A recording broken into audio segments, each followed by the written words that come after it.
Boa noite, queridos irmãos, que a graça e a paz do Senhor Jesus Cristo seja abundante em nossos corações, amém? Eu quero agradecer aos irmãos pela oportunidade de estar aqui nesta noite para pregar a palavra do Senhor. Eu quero agradecer ao pastor Eberton pelo convite, ele não está aqui presente, mas tenho certeza que ele está acompanhando. Eu quero agradecer a ele, tive o privilégio de conhecê-lo em um curso de pregação expositiva que nós fazemos, e ali então ele nos fez o convite e aqui estamos.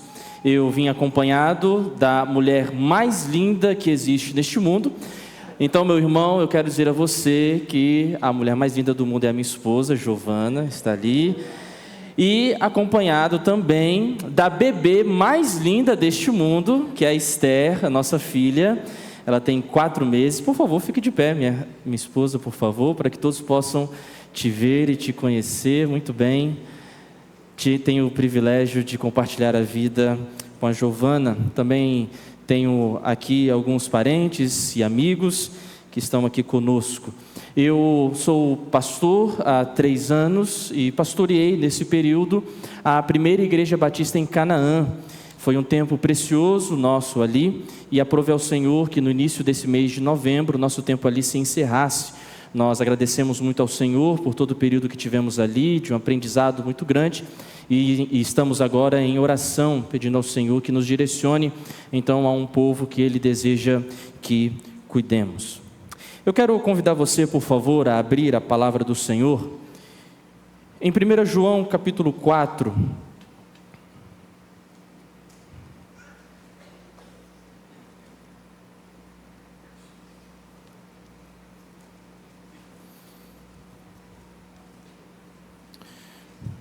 João capítulo 4, eu quero, por favor, convidar você que se coloque de pé em reverência à leitura da palavra do Senhor.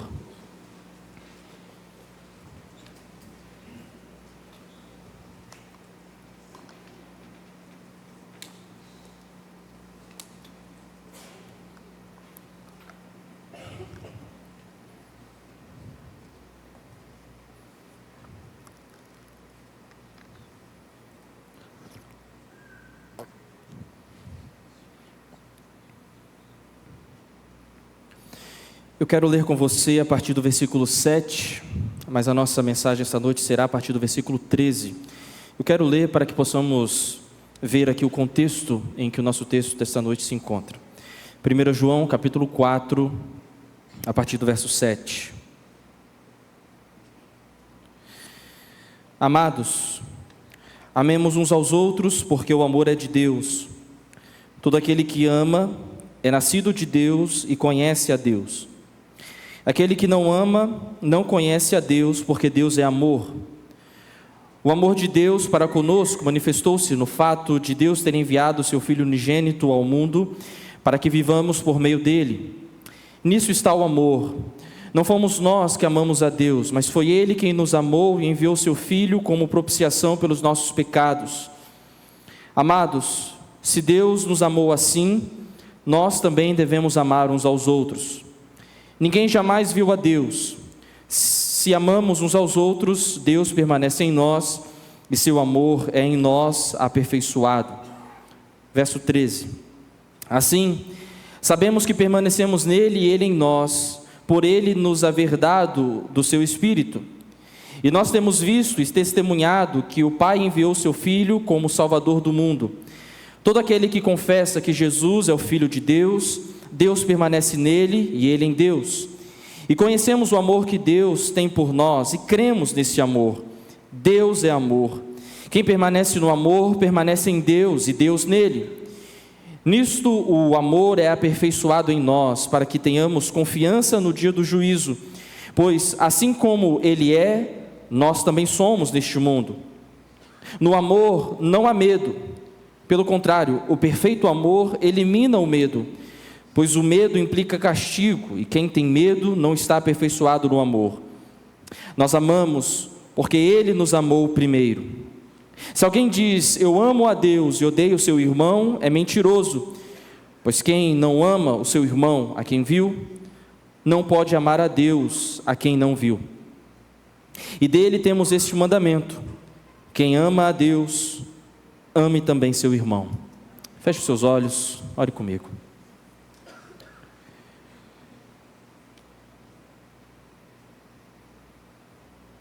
Deus Santo, Pai de nosso Senhor e Salvador Jesus Cristo, nesta noite nós nos reunimos neste lugar para prestar um culto ao Senhor.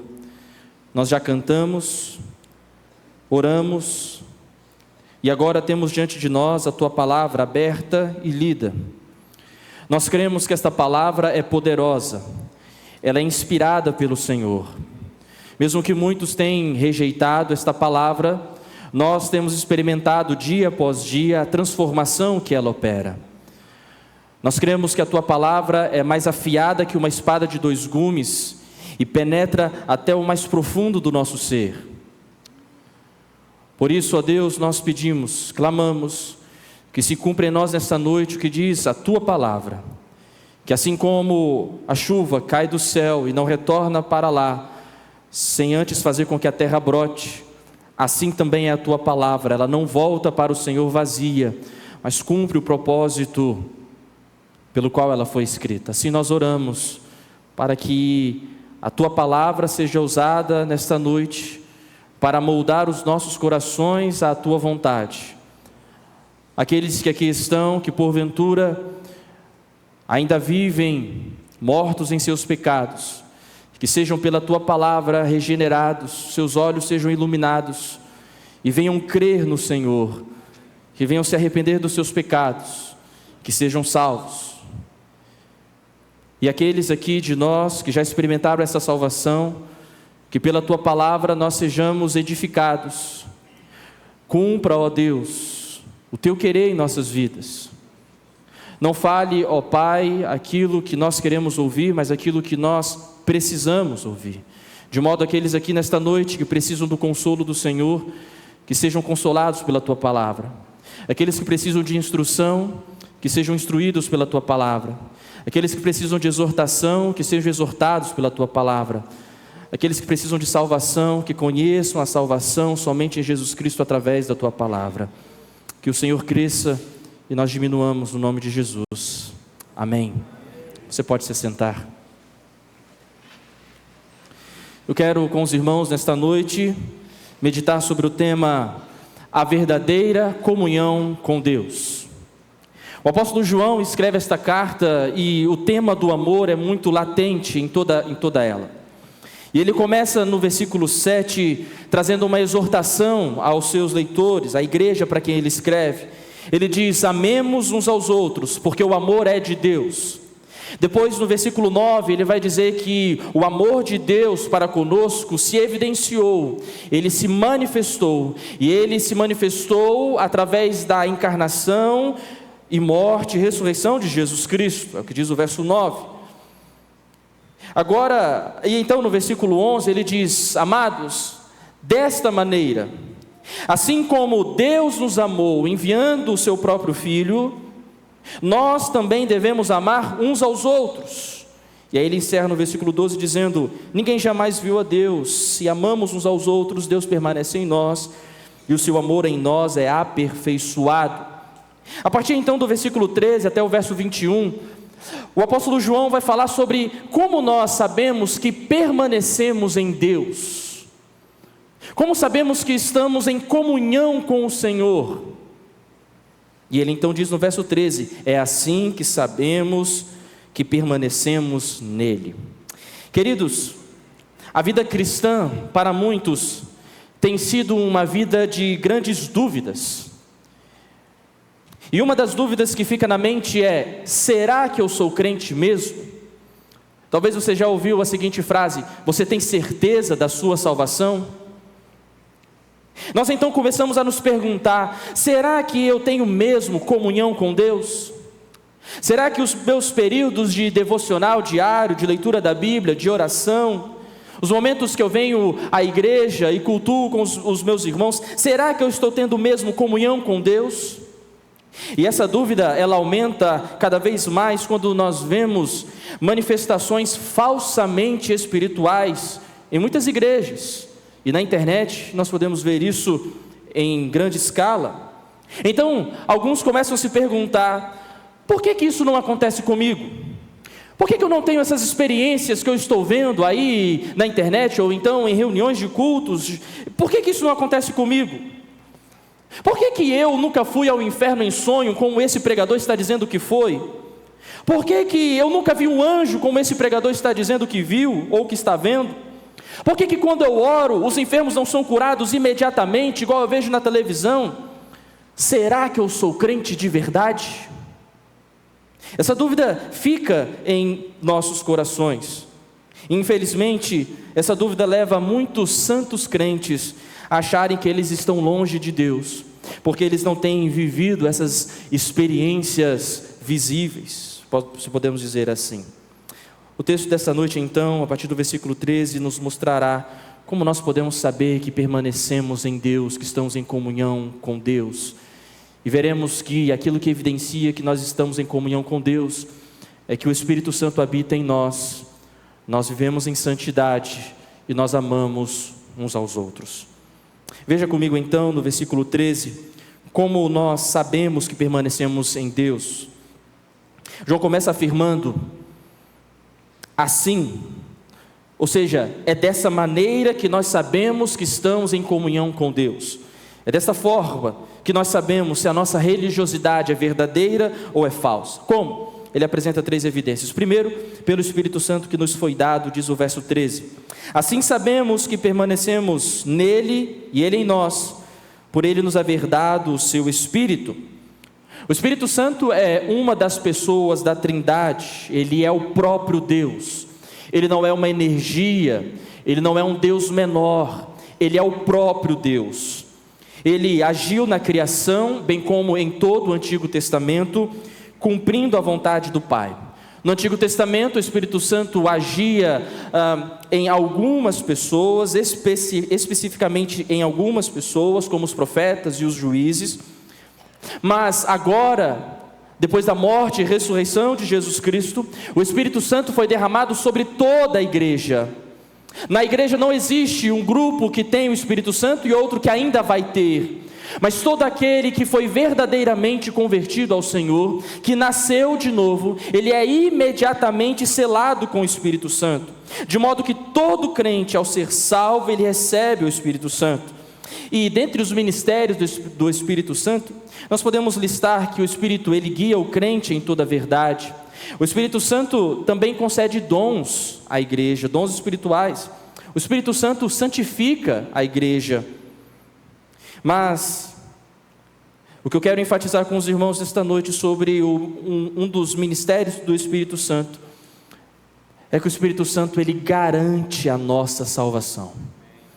Efésios capítulo 1, versículos 14 e 15 diz assim: nele também vós, tendo ouvido a palavra da verdade, o evangelho da vossa salvação, e nele também crido, fostes selados com o Espírito Santo da promessa, que é a garantia da nossa herança, para a redenção da propriedade de Deus, para o louvor da sua glória. Amém.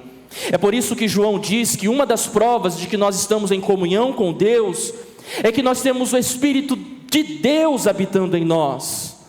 E esse Espírito que habita em nós nos conduz em toda a verdade, nos convence do pecado, da justiça e do juízo. É Ele quem nos consola na hora da tribulação, é Ele quem nos faz perseverar, é Ele que garante que chegaremos à eternidade ao lado do Senhor. Portanto, devemos viver conforme o Espírito nos conduz. Essa é a primeira evidência de que nós estamos em comunhão com Deus, é que nós temos o Espírito Santo. A segunda evidência de que nós permanecemos em Deus é que nós confessamos que Jesus é o Salvador. Vejam comigo os versos 14 e 15. E nós temos visto e testemunhado que o Pai enviou o seu Filho como Salvador do mundo. Todo aquele que confessa que Jesus é o Filho de Deus, Deus permanece nele e ele em Deus. Veja comigo que o verso 14 nos diz que Jesus é o Salvador do mundo. Foi o próprio Pai quem enviou Jesus, o seu Filho. E qual foi o propósito de Jesus ter sido enviado ao mundo? Diz aí o verso 14, como Salvador do mundo. Eu quero dizer aos irmãos que, em nosso entendimento, Mundo aqui não significa a totalidade das pessoas existentes. Se fosse assim, toda a humanidade seria salva. Entendemos aqui que mundo significa que não há limites para o alcance do amor do Senhor. O sangue de Jesus é poderoso para salvar todo tipo de pessoa. Portanto, não importa qual o pecado que você tenha cometido, o sangue de Jesus é poderoso para purificar você. Pessoa de todo povo, tribo, língua e nação pode ser alcançado pelo amor do Senhor. Pessoas ricas, pessoas pobres, senhores, escravos, gente nova, gente velha. E eu quero enfatizar, até mesmo qualquer pecador, Deus pode salvar através do seu Filho Jesus Cristo, porque para Deus não há tamanho de pecado. Não importa se você roubou 10 centavos ou matou alguém, se você verdadeiramente se arrepender dos seus pecados, o sangue de Jesus é poderoso para te purificar, te perdoar os pecados e te purificar de toda a injustiça. É o que diz 1 João capítulo 1, versículo 9. Se confessarmos os nossos pecados, Ele é fiel e justo para nos perdoar os pecados e nos purificar de toda injustiça. Por isso, por confessarmos Jesus como nosso Salvador, nós temos convicção que estamos em comunhão com Deus. Mas veja comigo o verso 15, que nos diz quem será salvo. Quem poderá receber esse perdão? O verso 15 nos diz: todo aquele que confessa que Jesus é o Filho de Deus, Deus permanece nele e ele em Deus. Todo aquele que confessa Jesus. Mas eu quero observar um detalhe com você. Confessar Jesus não é meramente falar sobre Jesus. Não é meramente falar Jesus é o Filho de Deus. Não sei se você já teve a experiência de evangelizar alguém, e quando você diz para a pessoa, você conhece Jesus? Ela diz, eu conheço Jesus. Então você pergunta, você crê em Jesus? Ela diz, eu creio em Jesus. Mas quando você vai observar a vida dela, é uma vida completamente entregue ao pecado. É uma vida de embriaguez, é uma vida de devassidão, é uma vida de prostituição, é uma vida de mentira, é uma vida de corrupção. Você, não sei se você acompanha, é bem provável que sim. Eu não tenho o costume de acompanhar muitos esportes, mas eu acompanho um pouco o futebol.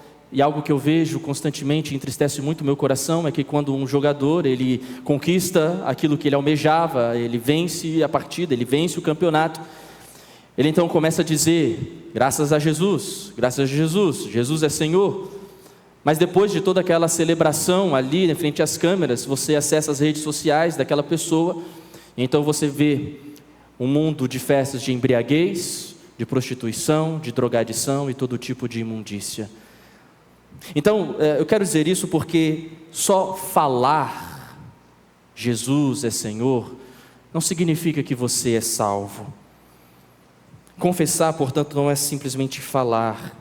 Confessar é acreditar e confiar que a salvação é somente através de Jesus. Nesse versículo nós podemos observar que João quer enfatizar a humanidade e a divindade de Jesus. Veja comigo o verso 15. Todo aquele que confessa que Jesus é o Filho de Deus, Deus permanece nele e ele em Deus. E quer enfatizar aqui que Jesus é verdadeiramente, totalmente Deus. Ele é o próprio Deus que se encarnou para salvar aqueles que nele creem.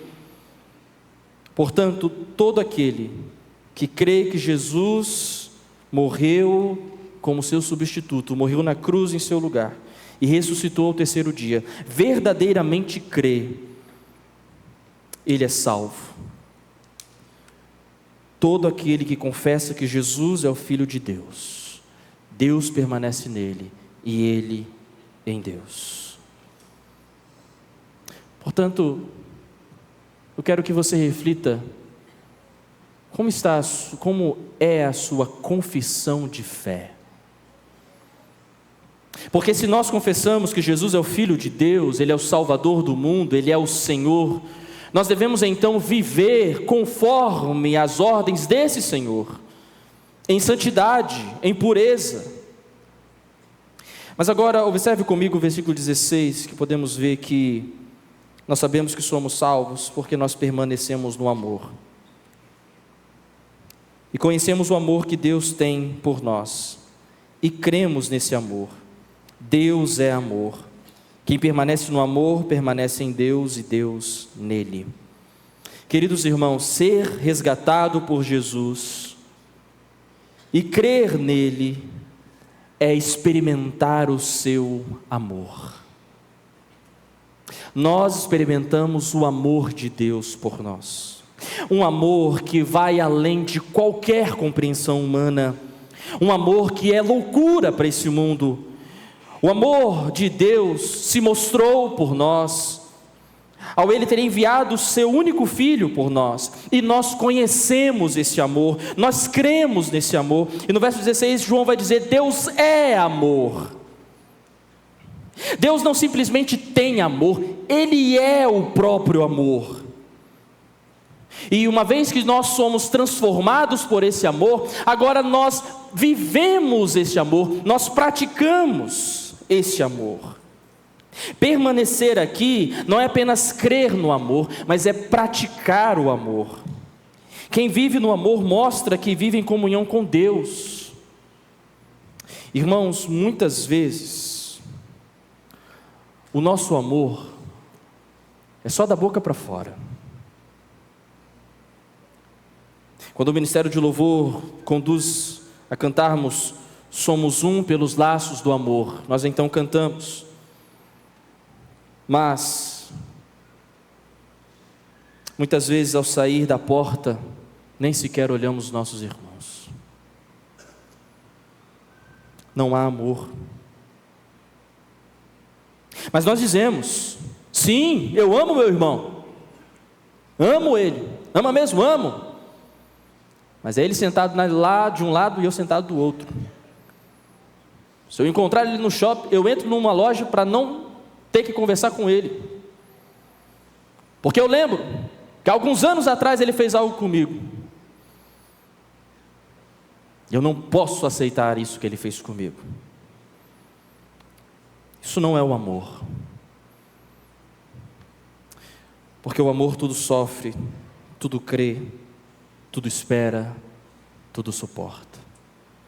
Então, será que temos verdadeiramente amado nosso irmão e vivido este amor? O verso 16 nos diz que nós conhecemos o amor que Deus tem por nós. Nós cremos nesse amor. O próprio Deus é amor. E quem permanece no amor, evidencia que permanece em Deus e que Deus permanece nele. Portanto, a evidência de que nós estamos em comunhão com Deus é que nós temos vivido diariamente o amor de Deus. Temos amado a Deus acima de todas as coisas e temos amado o próximo como a nós mesmos. Agora, observe comigo nos versos 17 e 18, que quando nós amamos, nós temos confiança no dia do juízo. O verso 17 e 18 assim diz: nisto o amor é aperfeiçoado em nós, para que tenhamos confiança no dia do juízo, pois, assim como Ele é, nós também somos neste mundo. No amor não há medo. Pelo contrário, o perfeito amor elimina o medo, pois o medo implica castigo, e quem tem medo não está aperfeiçoado no amor. Veja comigo que João vai dizer no verso 7, nisto que? Na prática do amor a Deus e ao próximo. Na prática deste amor, esse amor é aperfeiçoado em nós. A ideia de aperfeiçoado é que ele é completado em nós. Na prática constante do amor, esse amor é completado em nós e por isso nós podemos ter confiança no dia do juízo. Irmãos, todos nós passaremos pelo juízo final. Todos nós vamos comparecer diante do juízo. O juízo final não é simplesmente a destruição de todo o planeta, como os filmes retratam. O dia do juízo final será um momento em que todos nós, seremos apresentados diante do Supremo Juiz, e Ele nos julgará de acordo com as nossas obras. 2 Coríntios capítulo 5, versículo 10, vai dizer uma palavra muito forte para cada um de nós. Diz assim: porque é necessário que todos sejamos apresentados diante do tribunal de Cristo, para que cada um receba a retribuição pelo que fez por meio do corpo, de acordo com o que praticou, seja o bem ou seja o mal.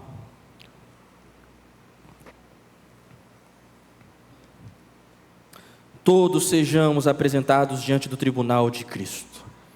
E aqui, queridos, está um grande problema para cada um de nós. E o problema é o seguinte: as nossas obras são más. As nossas obras são más. Por mais justo que você seja,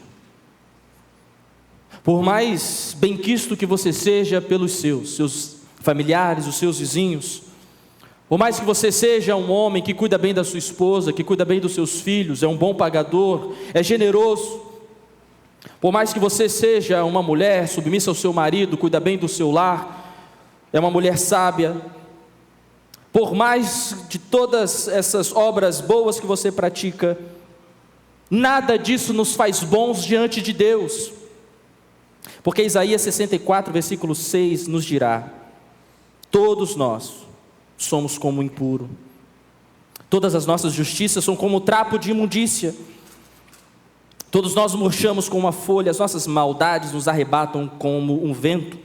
Sendo assim, diante do juízo, todos nós seremos condenados por causa das nossas obras más, por causa dos nossos pecados.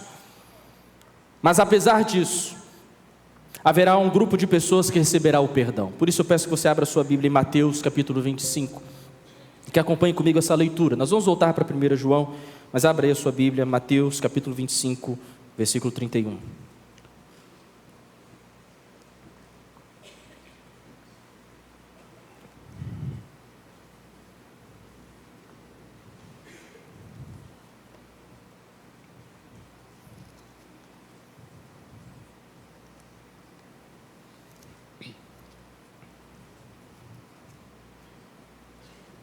A palavra de Deus diz, Mateus 25, verso 31.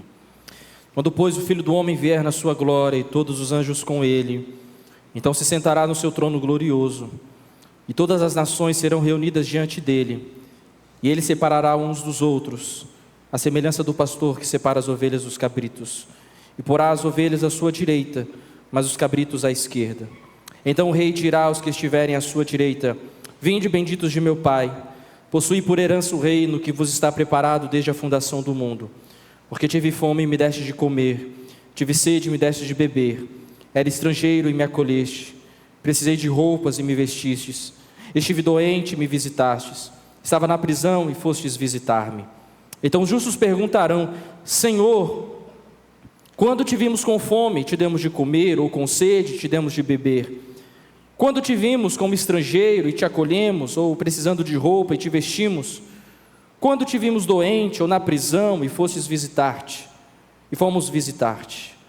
E o rei lhes responderá: em verdade vos digo, que sempre que o fizestes a um destes meus irmãos, ainda que dos mais pequeninos, a mim o fizestes.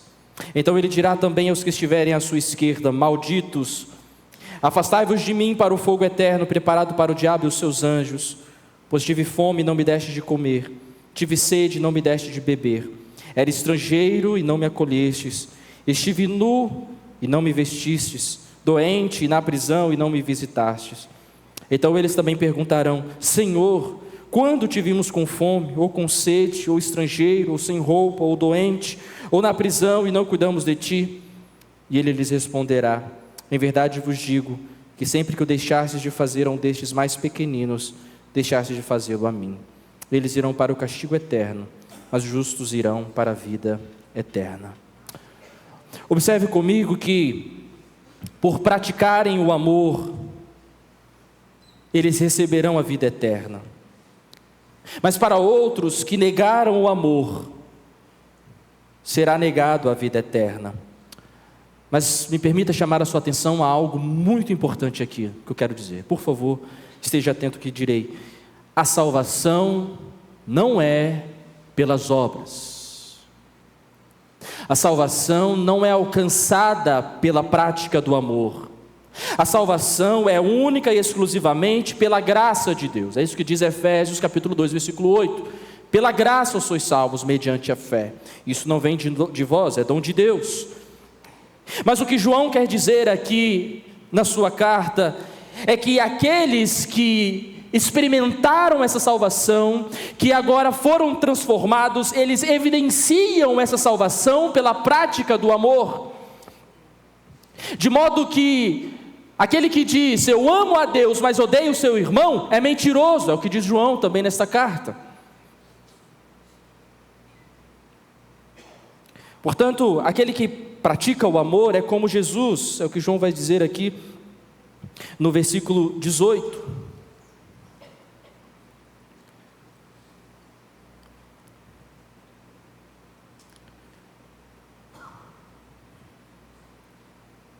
No verso 17, final do verso 17, ele diz, nós também, pois assim como Ele é, nós também somos neste mundo. Quando nós praticamos o amor, nós imitamos Jesus. E quando eu penso sobre o amor que Jesus praticou, eu me pergunto, como eu posso amar assim também?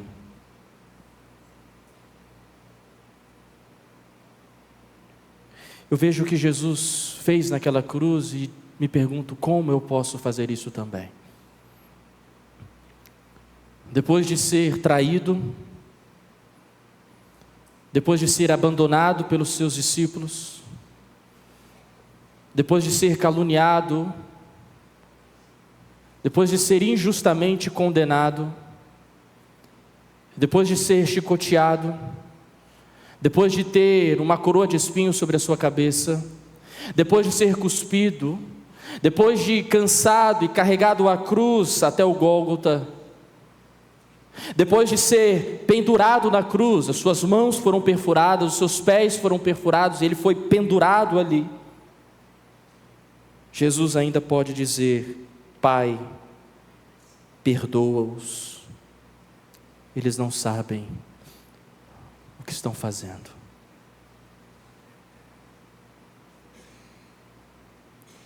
Será que temos vivido este amor de Jesus, perdoando aqueles que mais pecam contra nós? Quer mostrar mesmo que você é crente? Ame. Às vezes, queremos mostrar que somos crentes pela roupa que vestimos. Queremos mostrar que somos crentes pelo tamanho da nossa Bíblia. Queremos mostrar que somos crentes pelos stories que fazemos nas redes sociais. Mas quer verdadeiramente mostrar que é crente e está em comunhão com Deus? Então ame. Viva o amor. É nisso que sabemos que estamos em Deus, pelo amor sendo aperfeiçoado em nós. Diz então o verso 18 que no amor não existe medo, pelo contrário, o perfeito amor elimina todo medo. Agora, veja comigo os versos 19 e 21 a 21, como nós praticamos este amor. Primeiro, a prática deste amor só é possível porque Deus nos amou primeiro. O verso 19 nos diz, nós amamos porque Ele nos amou primeiro. Veja, o amor, ele não surge de nós. Nós não somos a fonte do amor. Mesmo que alguém tente cativar este amor nunca será verdadeiro. O amor da nossa carne é sempre interesseiro, mas o amor divino é altruísta. O amor da carne busca os próprios interesses. O amor divino busca o interesse do próximo. O amor divino tudo sofre, tudo crê, tudo espera, tudo suporta. Por isso, só é possível verdadeiramente amar quando nós somos alcançados por este amor. Quando nós vivemos este amor de Deus em nós. Nós só amamos porque Deus nos amou primeiro. Ainda o verso 20 nos diz que aquele que diz que ama a Deus, mas não ama o seu irmão, é mentiroso. Verso 20. Se alguém diz, eu amo a Deus e odeio o seu irmão, é mentiroso. Porque quem não ama o seu irmão, quem não viu, não pode amar a Deus a quem não viu. Queridos, é impossível amar a Deus e odiar ao irmão ao mesmo tempo. Porque aquele que experimentou o amor de Deus sabe da grandeza deste amor, sabe da grandeza deste perdão, sabe da grandeza dessa generosidade, dessa graça. E sabe então que dar amor ao próximo é infinitamente menor do amor que nós experimentamos de Deus. Quem diz que ama a Deus, ou seja, é um religioso, se diz cristão, mas odeia o seu irmão, é um mentiroso, é o que diz a palavra do Senhor. Odiar aqui significa ter uma forte antipatia, com a implicação de aversão e hostilidade.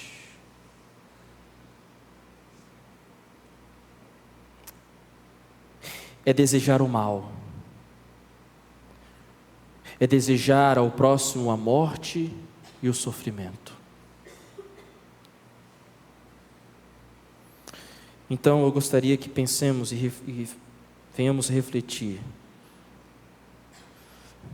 Será que temos em nosso coração ódio por alguém? Será que tem alguém que nós desejamos o mal? Desejamos o sofrimento, desejamos a morte? Queridos, é inadmissível um irmão odiar outro e ainda assim dizer que ama a Deus. É o que diz a palavra do Senhor no verso 20. Aquele que diz eu amo a Deus e odeio o seu irmão é mentiroso. Aquele que odeia o seu irmão, mas diz que ama a Deus, é um hipócrita. É agir como o diabo, que odeia. Se nós não conseguimos amar a quem nós estamos vendo, como poderemos amar aqueles que não vemos? É o que diz o final do verso 20. Portanto, nós temos esse mandamento: amar a Deus e ao irmão, é o que diz o verso 21. Dele temos este mandamento: quem ama a Deus, ame também o seu irmão. Para concluir, como nós saberemos que nós somos salvos? Como podemos ter certeza de que somos filhos de Deus? A Bíblia nos responde. Podemos saber que estamos em comunhão com Deus porque nós confiamos que Jesus é o Filho de Deus. Nós recebemos o Espírito Santo e agora habita em nós, e agora nós vivemos na prática do amor. Me permita então encerrar com 3 aplicações aqui. Primeiro, eu quero dizer a você, confie somente no sangue de Jesus para a sua salvação. Não é apenas acreditar cognitivamente, mas é confiar plenamente. Muitos têm apenas falado e acreditado em Jesus, mas eles não confiam que o sacrifício de Jesus na cruz é suficiente para salvá-lo. Nós precisamos nos desprender de toda autojustificação, toda autossalvação e nos entregarmos completamente a Cristo Jesus. Nós precisamos crer e confiar que o sangue dele, um sangue puro, perfeito, santo, divino, esse sangue é capaz, é suficiente para nos purificar de toda injustiça.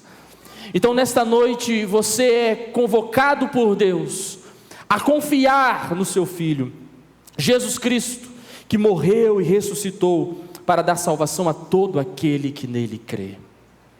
Portanto, confie em Jesus nesta noite. A segunda aplicação: viva pelo Espírito. Você que é crente, já é salvo, foi selado pelo Espírito Santo, pois agora viva na direção do Espírito Santo. Como está a sua vida? Você tem vivido na carne, na prática das obras da carne, ou você tem vivido pelo Espírito? Gálatas capítulo 5, versos 16 a 25 nos diz: andem pelo Espírito, e nunca satisfareis os desejos da carne, porque a carne luta contra o Espírito, e o Espírito contra a carne, eles se opõem um ao outro, de modo que não conseguis fazer o que quereis. Mas se vocês são guiados pelo Espírito, já não estão debaixo da lei. As obras da carne são evidentes, a saber, imoralidade, impureza, indecência, idolatria, feitiçaria, inimizade, rivalidades, ciúmes, ira, ambição egoísta, discórdias, partidarismo, invejas, bebedeiras, orgias e coisas semelhantes a estas, contra as quais os previno, como já vos preveni antes. Os que praticam essas coisas não herdarão o reino de Deus. Mas o fruto do Espírito é amor, alegria, paz, paciência, benignidade, bondade, fidelidade, amabilidade e domínio próprio. Contra essas coisas não há lei. Os que são de Cristo Jesus crucificaram a carne juntamente com suas paixões e desejo. Se vivemos pelo Espírito, andemos também sob a direção do Espírito. Portanto, como tem sido a sua vida diária? Você tem vivido na prática das obras da carne, ou você tem vivido na prática do fruto do Espírito? Portanto, em nome de Jesus, abandone as malditas obras da carne e viva na direção do Espírito. E por último, amemos uns aos outros. Verso 21 nos diz: temos este mandamento. Não é uma opção, queridos, é uma ordem.